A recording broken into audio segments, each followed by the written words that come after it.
Hi, welcome to Second Wind Women. I'm here today with Dr. Susan Fox. She is a board certified expert in reproductive health and fertility with over 23 years' experience helping her clients enjoy a healthy pregnancy, baby, postpartum, and family. She has an online program called Preconception Perfected at Health University with a Y Mhm. that revolutionizes the way women improve their reproductive health, whether they want natural conception, IVF, or egg freezing. Yes. It says her protocols are DIY, aka DI we, which is cute, and they can be done in the comfort of your own home. And she uses acupoint stimulation protocols that have shown a 42% increase in live birth rates for women over 35 undergoing frozen embryo transfer. Wow, that is a mouthful. That is a mouthful. You Amazing you did great. Yes. percent. Welcome, Dr. Thank you. Susan. Thank you, and please call me Susan. I'm grateful to be here and really excited to have the conversation with you. Fantastic. So, did you start out your educational journey in women's health or did you start out somewhere else?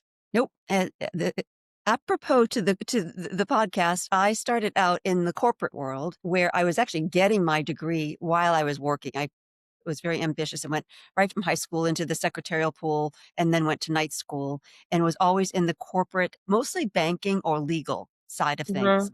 And did that right up until I stopped work to have my children and then my child. I inherited one.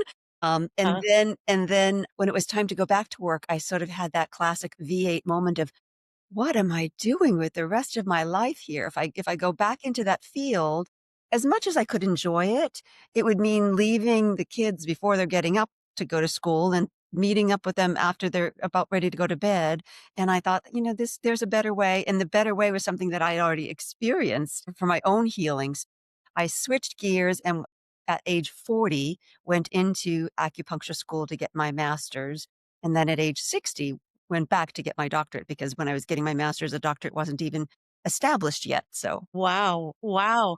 And you said something about your healing, yes, and what did you mean by that? yes. So, for myself at age 17 or 18, I was experiencing some really difficult health issues that no conventional medicine doc could seem to help me with. The gastro guy was sending me to the psychiatrist. The psychiatrist was sending me back to the gastro guy. They were each saying, "There's nothing wrong with you." And yet I was having clear symptoms that there was something wrong with me. And that was, a long time ago. It was in the 70s. And so Chinese medicine, acupuncture hadn't even come to the States yet because that was in the era of Nixon. And so I was kind of an avant-garde person in trying that out. But, desperate times, desperate measures. I thought I would swallow eye of newt if that was what's going to make me feel better. And sure enough, no newt, but an acupuncture treatment really released a lot of the stuck energy. But more importantly, in that release, I was able to recognize how the grief I was experiencing at the time was impacting my digestive system, my gut. And we Mm, now know the whole autoimmune syndrome and, the vagus nerve syndrome. We could describe it beautifully in conventional medicine terms now, but it just wasn't accessible. But the intuition was there through getting Chinese medicine treatment. right, right. Yeah. And what was the grief about? My dad had passed away, Oh, and okay. so yeah, and it was he died of lung cancer, and so it was a very ugly way to die back in those Right. days. I'm sure it's, not a pretty way to die now, but Right. the surgeries were rather barbaric, and so it was hard, and I was young and out on my own, and, he was kind of the stalwart figure who would always kind of be there. So Right. now he's just there Right. differently. And that's why they would refer you to the psychiatrist, right? Exactly. Because yeah, okay.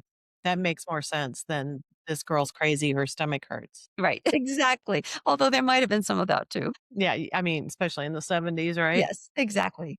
So so you worked in corporate basically in like an admin role, is that I what I did I did got? executive assistant, and then I moved into marketing. So when I finished the corporate world, I was doing marketing for law firms, the big law firms that would have multiple offices around the world.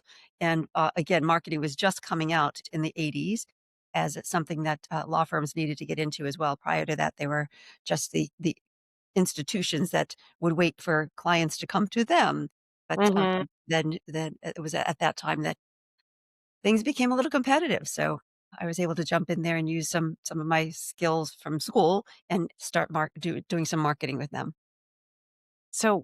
So you basically connected with Chinese medicine, aka also acupuncture, back when it was just brand new. And did you maintain kind of a Right. relationship with that modality Yes. before you went to that school? Yes, I And did and what was personally. that like? So it was my personal medicine. If I needed if I needed a tune-up, if I was stressed, and then if I, got sick or, or something, something happened, with my menstrual cycle or something like that, I would turn to Chinese medicine all Mhm. along the way. And that and also homeopathy, but Chinese medicine, there was just a heart affinity. You know what I mean? When it's like, "Oh, this is my medicine." So, Yeah. that would be my first go-to. That's amazing. Yeah, my mother was a nurse. She's retired now, and she's always been like we grew up in, like, a very medical family, but her dog's been having she took her dog to get acupuncture and helped him so Of much. course, that's wonderful. That's Yeah, wonderful. What's so funny is that, it's all sentient beings. They actually will use acupuncture to help restore fruit trees to get them to bloom again because they have energy, right? And obviously a fruit tree or a horse or a dog is not going to be able to give you feedback as to, right. well, that feels better. But with an animal, you do notice them getting very relaxed, going almost into a hypnotic state right away. Wow, I did Yeah. not know that. I'd love to see a chart of the meridians of fruit trees. Right? I don't think that there's a chart of meridians of fruit trees. I think that that's almost more intuitive. The Yeah, I barefoot doctor, right. Uh-huh. wow, wow. Okay, and so did you was there a place for you to study acupuncture where you live, or did you have to go somewhere and Yeah, no, I'm make a in the San journey? Francisco Bay Area, and so I was able to go into the city. I chose a Japanese school of traditional Asian medicine, mostly for the convenience around my schedule. I had a young child at the time, but I was really grateful that I was guided to that because it did align better with my aesthetic. The Japanese needling technique, they refer to it as a painless needling technique. I try not to use that word because in case somebody says ouch, then I've lied to them. But it's very elegant and very, very, how should I say? It's an easy treatment to receive with profound effects. Is so what's the main difference between the Japanese mode and the Chinese mode? So I often will say it's like the difference between fishing with a spear or fishing with a line and a bobber. So the spear is the Chinese method is to really take that needle and twist it in, which can be uncomfortable. We're not culturally designed to accept that kind of thing. Whereas the Japanese needling technique, they refer to it as seppi, seppi, and each needle's inside a guide tube. So you first Right. feel the sensation of the guide tube touching, and then you just get this little tap, and you don't even feel the needle insertion. And they're also very, very fine. The gauge of the Chinese needles tends to be a little thicker. Okay. Okay. Yeah, I went to see there was a guy, I lived in Boulder, Colorado for years and years and years and years. Like so many, I'm not gonna say how many. But there was a guy there who ran an acupuncture school and he was from Taiwan. So Hmm. he did like a Taiwanese method and Hmm. Yeah, brutal, yeah.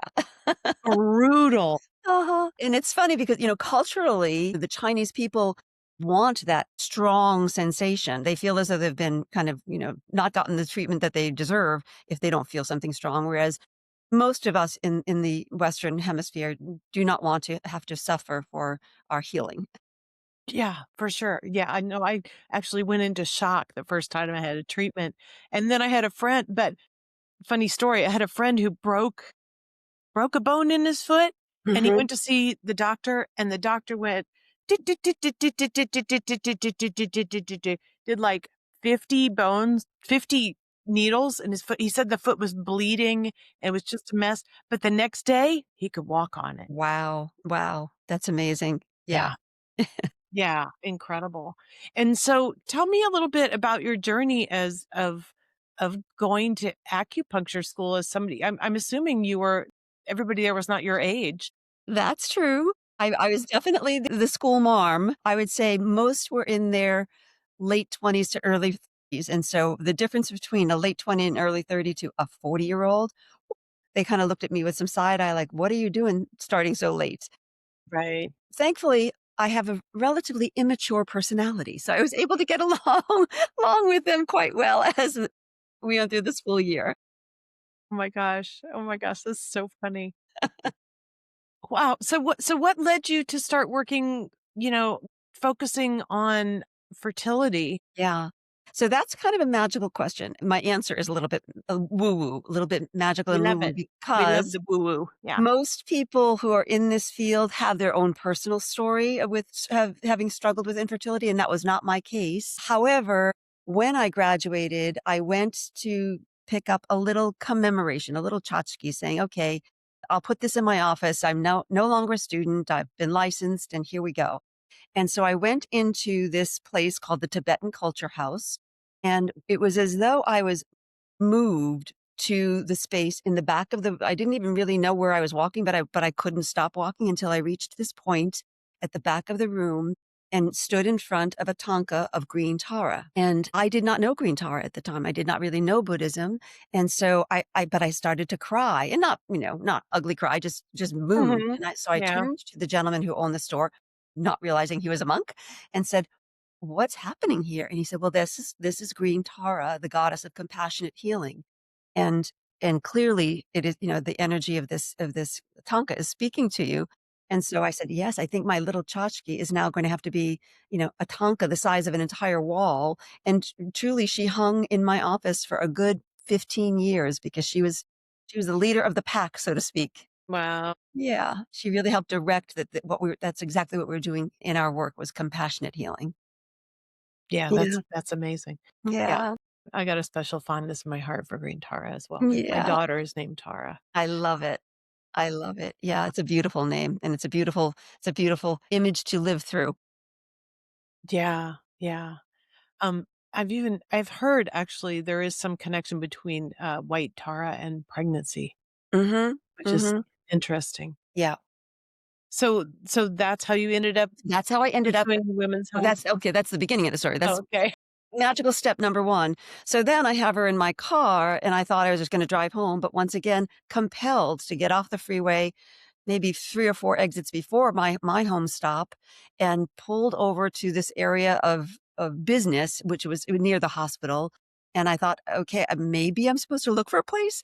And so I drove down the street and actually drove past the building, but did a U-turn, and then drove back to the building and parked, and I said, "I think this is where I'm going to start a practice." So I parked my car and walked into the front of this office building and walked the entire length of the building, and across the hall from an atrium was a darkened room. And I thought, "That's my office." And then across the hall from that is a fertility center, a single person fertility center. So I walked into that center saying, "Who's the landlord here? I think that I'm your new neighbor." And the fertility doctor I'm sure still, we've lost touch, but a lovely, lovely person, and gave me the person's name and introduced himself to me. And so we kind of got to know each other, and we were just friendly neighbors. But very, very shortly thereafter, I mean, literally within weeks, I began getting his patients coming into my door saying, "Can you help me?" Because research had just come out that acupuncture had been shown to increase success rates in IVF. This was in the late 90s, but the research was just being published in the early 2000s. And so I said, I'm going to be frank with you that this is not my area of expertise, but with your permission, we'll learn as I go. And so I just kind of rolled up my sleeves and then went ahead and got certified as a board certified fertility specialist. And because it's a rather complex area of a field to work in, and it's the stakes are so high that the Mm, onus is really on the practitioner to have the ethics to know what he or she is doing because mhm.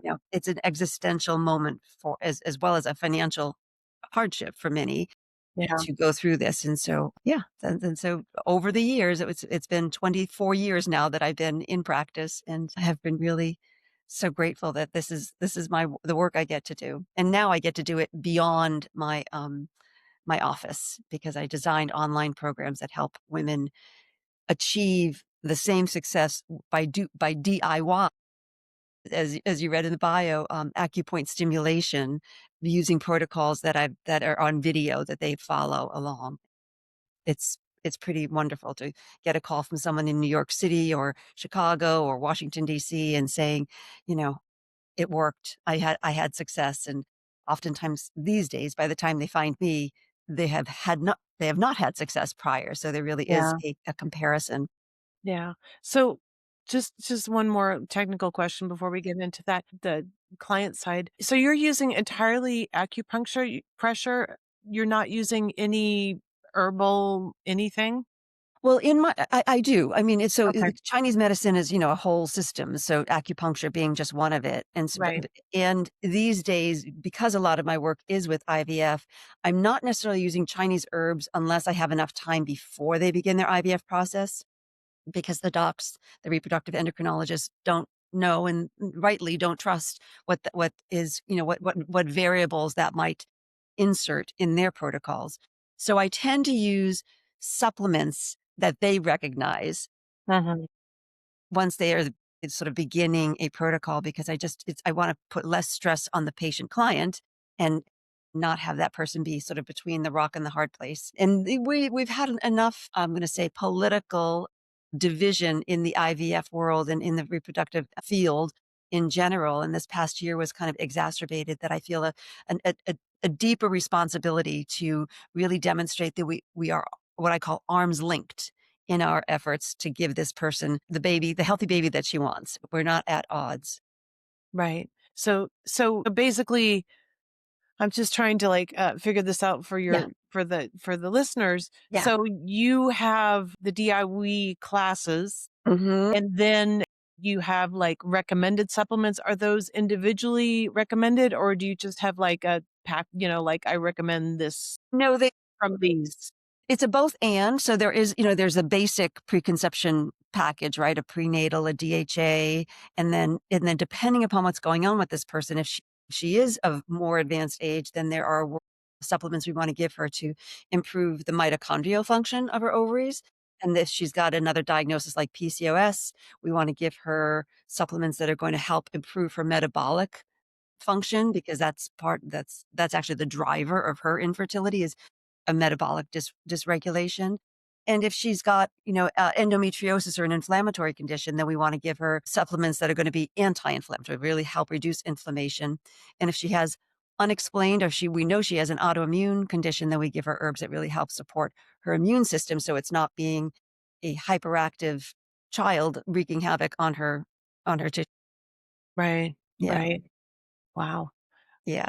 So so is that the main way that people work with you, just doing like a consult and then you have these instructional materials where they're, doing this acupressure like Yeah. once, twice, 3 times a day? Yeah. No, and it's that is how a person outside the state of California would work with me, because I'm licensed only in the state of California. So outside the state of California, the online courses, I serve as a coach. I'm a certified health coach, health and wellness coach for that. And it's an entirely different, business, just to make sure I'm CYA.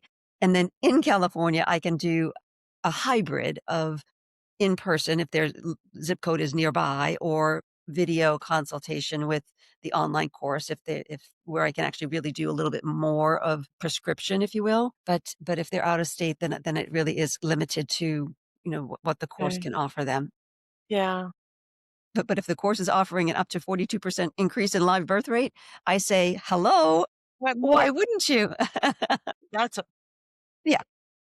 yeah, that Yeah, it's crazy. I mean, I really wish that this were such common knowledge, because it's so statistically significant that to not do it almost feels criminal. To withhold it almost feels criminal, because, each cycle is about $30,000 all in, and many women have to go through 2 or 3 retrieval cycles. So we could save them not just the 90,000 or the $60,000, but also the time and the heartache and the toll on their body to go through another series of injection cycles. So, and yeah. the program works if you're trying to conceive naturally as well, because really all an IVF is doing is taking a natural cycle and upping the ante by stimming more follicles to, to grow eggs, and then the doc retrieves the eggs and puts them into an embryo through IVF. Right. That being said, my argument is always, and that doc can only take those eggs out in the health that they are, the quality that they're in. And if you can take this time to improve blood flow, improve your diet, improve your sleep wake cycles, we have guided imagery meditations, we have qigong exercises within the program as well, and we've got nutrition advice for them. So all of these things are going to go very, very far to help them have better eggs that are being retrieved at the time of stims.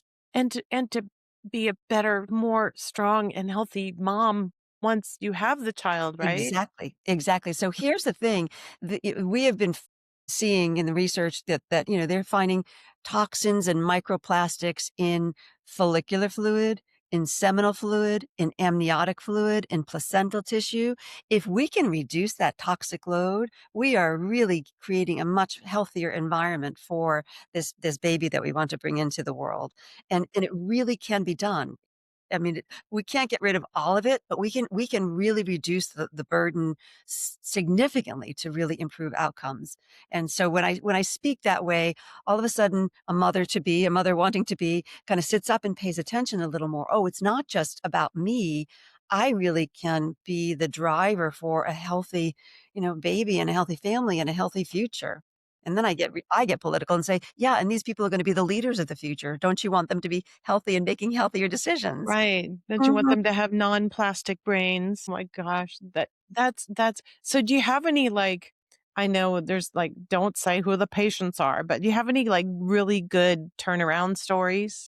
I Yeah. do, and of course, I will not say who the patients are. Some of them are on my websites where they're giving their own testimonials. They offer to do that, but a couple of examples that come to mind is one woman had gone through a couple of IVF cycles unsuccessfully and came to me, and she was obviously very, very stressed about this, and she also was having a lot of anxiety, like mental health dysregulation, for which she was being treated and for which I do not do treatment, but in the lens of Chinese medicine, we have this good fortune of being able to say, oh, this pattern, not the diagnosis, but this pattern is showing what we would call heart heat, Shen disturbance. And I don't mean the ticker here, I mean the mind body. So using diet and lifestyle, checking things like her vitamin D and her thyroid, which had not been checked, and getting those back into balance, she was able to have a successful transfer. Fast forward 2 years later, her son is 2, she wants to go back again, she went back in again, unsuccessful, came back to me, did the program, successful. So, it's right there, and then another one was told, "Sorry, you've aged out, you need to go get a donor egg if you want to grow a family," and I said, "Well, just, do all that, and How let's do old this." was she, by the way? She was 42. So, I mean, in the realm of reproductive span, she was on the far side of things, but, there was no reason to not give her a chance. She wanted to get, and she wanted to be a healthy mama, whether they were her eggs or not. So she went through it and got pregnant naturally. So and then a year and a half later, got pregnant naturally at age 44. 44, yeah, 44. She delivered at 45. Yeah, yeah. So lots of stories Wow. like that, lots of stories like that where again, and where I my heart rests easy is knowing that it's not just that they got pregnant, they're healthier. And now they're putting this into their family's systems so that their family and their children will be healthier. Wow. Yeah. That's so magical. Yeah. Yeah, I mean, I'll I could never go forget. on, but I don't. Nobody wants to hear all the I stories. know, those stories are very compelling. Yeah, Yeah. I had both of my kids in my 30s, and I'll never forget that they called it an elderly pregnancy. They've it's even gotten more insulting. They call it a geriatric pregnancy now. That's what it was, Yes, a geriatric, geriatric yeah. pregnancy, which is so you're right, it's insulting, and, what do you do with language like that? We are languaging beings. To throw a label at a mom to be, or a new mom, something like that, I mean, it's so demeaning and undermining of her capacity. Yeah, And our yeah, mothers, I mean, granted, they started earlier, but in my family, we had 7 children in my family, so, the broods were longer over spans of time, mhm. and she had her last at age 45. So she probably Wow. started a little bit later for her. her era in her late 20s or early 30s, but then, to 45. So that we know it can happen, right? And the difference between then and now is the toxic environment that we all live in. So if we can Right. reduce the toxic load, improve our health, improve our lifestyle, which improves our health, we can get better outcomes. What kind of so if there's somebody listening to this that Mhm. kind of is in that situation where, they're not fully IVF yet, but they're wanting to get pregnant and having trouble with it, are there little, like, tips that you could Yes. give that would help Yes. them in that journry? Yes. And I'm going to make it super simple. And sometimes super simple still doesn't feel quite doable, but bear with me. Organic. Right? I mean, again, pesticides are showing up everywhere in our tissue. If we can just switch to organic, and now, you can get organic delivered at the big box store, frozen. It doesn't have to be that you go to the farmer's market and Right, pay higher prices. They're pretty comparable. And you need to eat less to get the nutrition because we're eating not for just our taste buds, we're eating for our nutrition. So for vegetables and fruits, organic. For meats, if you're a meat eater, then the grass-fed, grass-finished, wild caught, free range, all the things, organic. I would also say that there is well, I'm gonna fast go I'm tripping over my own tongue here. Ju Our lifestyle. What time do you go to bed? What time do you wake up? Let's get consistent with that. Let's not be doom scrolling until 11:30 and then hoping that when our head hits the pillow, we're gonna have a restful night's sleep. We might pass out, but we're probably not gonna have a restorative sleep. So doing things like dimming the lights when dusk approaches, turning off electronics at least an hour before bedtime, and then getting yourself into like a darkened, cooler room so that you can have a good night's sleep. And that's for anybody in your family, frankly. This is not just yeah, about, trying to conceive. yeah. Things like movement, proper movement. We are meant to be moving, not zooming all the time. And so, making sure you're getting exercise, but not high intensity, weightlifting and aerobics or spinning or all of that, just movement. And so do what you love. If you love yoga, do yoga. If you love to take a walk in nature, do that. If you love to have a dance party in your living room, do that. But just have some movement each day. Then I will say that there is a just released to the markets, November, is a probiotic that I think we all need. I gave it to my daughter in her stocking stuffer for Christmas because I think we all need to have it. It is a probiotic that has been shown to bind to microplastics so that we can reduce our microplastic toxic load. Isn't that amazing? I mean, it's called Winnow, and I'll send you the link and we can put it in the show notes Okay.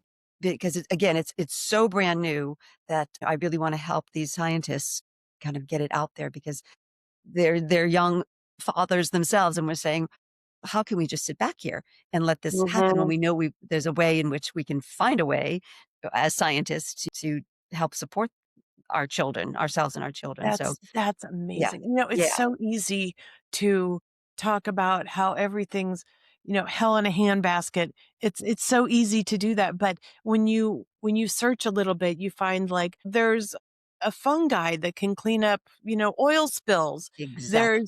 There's a different kind of, algae that we can use to do water treatment. I mean, Mhm. it's amazing the things that are happening, and these things are not as doom and gloom, so we don't get the same kinda like, "Ooh," rush from them. Exactly. There's so many amazing things happening. Yes. Yeah, and things like our personal care products, right? Look at your toothpaste ingredients. If you can't pronounce it or if you don't recognize it, let's change it up. There are many clean toothpaste ingredients. Even your floss, the ones that are easy to glide, they're easy to glide because they're covered in petroleum, which is going to go right into your bloodstream as you are up there flossing your teeth.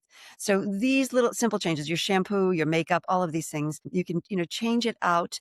And I know there are people who say, and we don't want to overwhelm you, so do one thing at a time. And my response is, it depends upon how much time you have. If you have all the time, then yes, finish out the bad products and then replace them with the good products.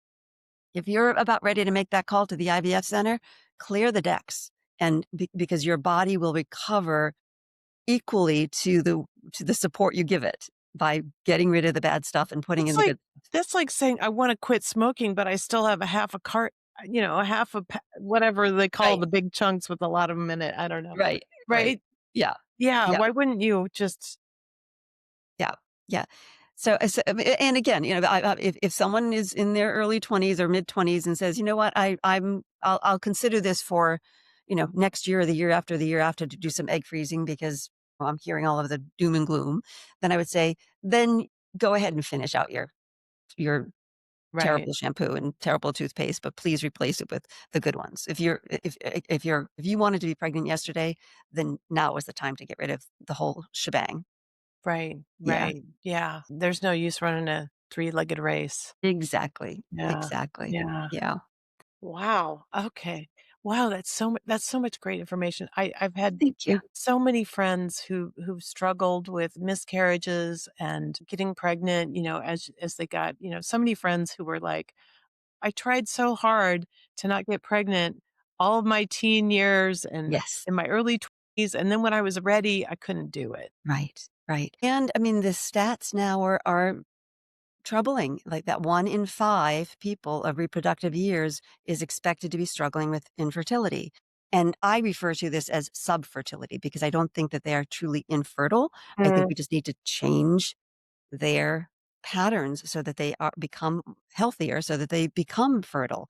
I think our fertility is sort of a microcosm of our whole health. And so if we can fix our whole health, we're going to fix our fertile health.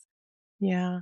So do you do any kind of is there like a national program or something to help practitioners like have Yes. that's the kind of the Yes. licensing that you referred to, The right? board certification, yes, there is an organization, and I can give you that for the links as well. It's called the Acupuncture and TCM Board of Reproductive Medicine, and so it's for acupuncturists, and we get trained in conventional and Chinese medicine interaction. So we can be the translator for the patient who's coming in saying, "Okay, this is the cycle calendar that my docs gave me, and this is the medication." And we have the time to say, "This is what this is doing, and then this is what we want to do to support it. And this is what we want to do to mitigate side effects and all of that kind of stuff." So we go through a pretty rigorous testing, and then we have to go through continuing education units to show that we're continuing to be up to par. And I would encourage people who don't know if their acupuncturist is truly a specialist in fertility because regrettably a lot of people want to be and have the best of intentions, but they don't have the skill, the knowledge base. And so sometimes they're creating more problems for this person because they're kind of throwing spaghetti at the wall.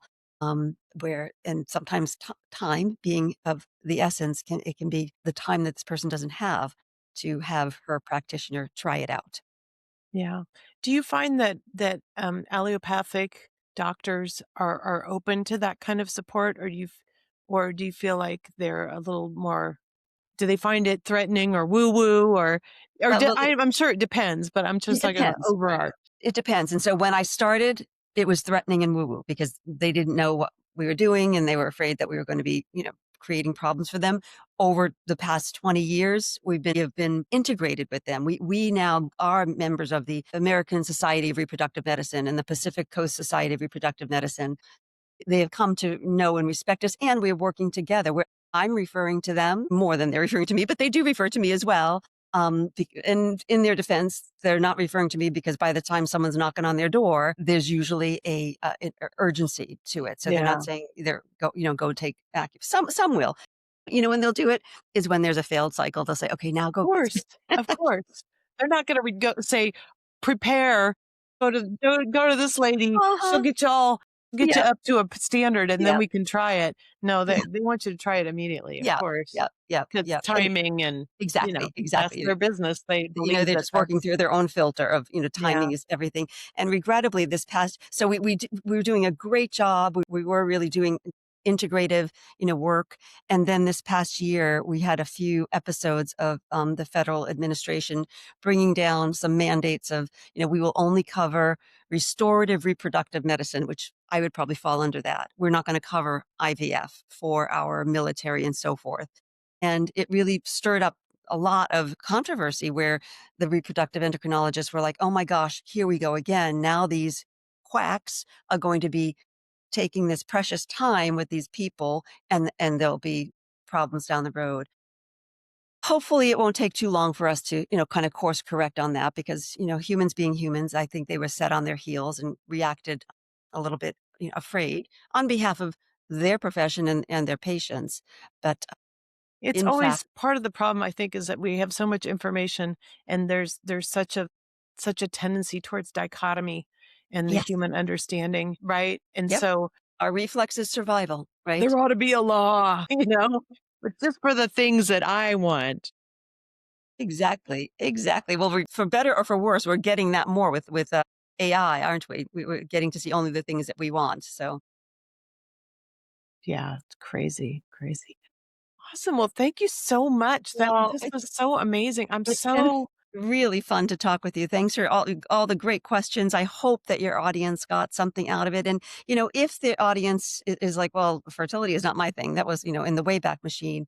Think about your nieces and nephews, or children, or grandchildren, or or colleagues at work. There is someone who could benefit from knowing this. So, if you're listening or viewing, I'm going to ask on behalf of Karen that you just get them to take a look at the episode yeah, and give us a 5-star rating and give a and go 5-star rating. Exactly, that too. While you're there, for goodness sake. might as well. And also go to Susan's website. What are your website?